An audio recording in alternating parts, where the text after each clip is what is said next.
لەم گەڕەکەی ناوەڕاستی شاری سەرکیوزی نیویۆرک باڵەخانێکی خشتی سوور خود بۆتەوە و خاچی سەر باڵەخانەکە گۆڕاوە بۆ مانگ. ئێستا ئەو باڵەخانەیە بە مزگەوتی ئیسا ئیبن مەریەم دەناسرێت. هەتا 4 ساڵ بەر لە ئێستاش پێی دەوترا کڵێسای پیرۆزی ترنتی کە دەچیتە ناوەوە بە ئاەتی قورئانی نووسراوە خوددا هەموو کەسێک دەبەخشێت گوناحەکەیان هەرچیەک بێت. من هەمیشە دەڵێم ئەم دیوارانە بۆ سودان ساڵە چاوەڕوان بوون گویان لە قورئان ببێت لە سەرەتاوە ئەو هەستەم هەبوو. یوسف سۆڵ هەر لە سەرەتاوە بەشێک بووە لە گواستنەوەی ئەو کڵێسایە بۆ مزگەوت.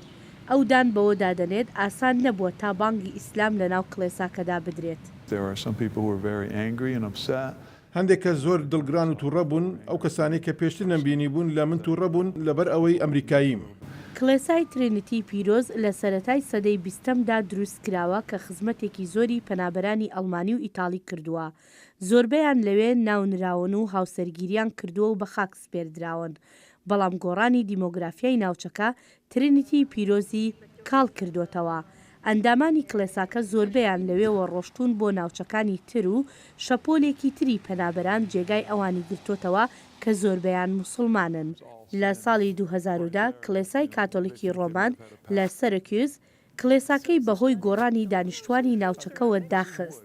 هەرچەندە کەسانی تر سێهێن بەهاکەی پارەیان دەدا بۆ ئەوەی بیکەن بە باڕێک، بەڵام باڵەخانەکە فرۆشرا بە موسڵمانان بە پارەیەکی کەمتر بۆ ئەوەی هەر شوێنێکی ئاینی بمێنێتەوە.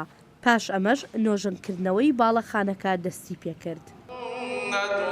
ئەم مزگەوتە جیاوازە لە مزگەوتەکانی تری ناوچەکە لەبەر ئەوەی شوێنی ژنوپیا و جیا نەکراوەتەوە. هیچ کەسێک یان مەلایەکی دیاریکرا و دەستنیشان نەکراوە بۆ بانگدان.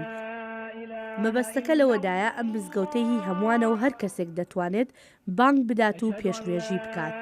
تەنانەت سەجاد سەمیری تەمەن 14 ساڵانی ئەفغانیش.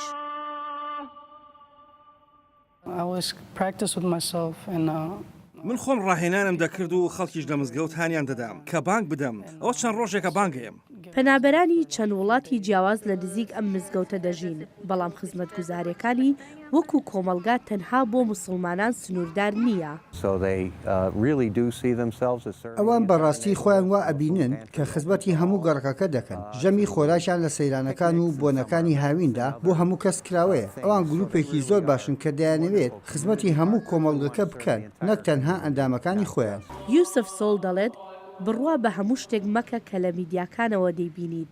بە پێچەوانەی هەندێک تێگەیشتن، ئەمریکا ژمارەیەکی زۆری خەڵکی باشی هەیە کە پێشوازی لە هەموو جۆری کۆمەلگا دەکەن و خەڵکیان بە هەموو جیاوازیەکانەوە خۆش دەوێت.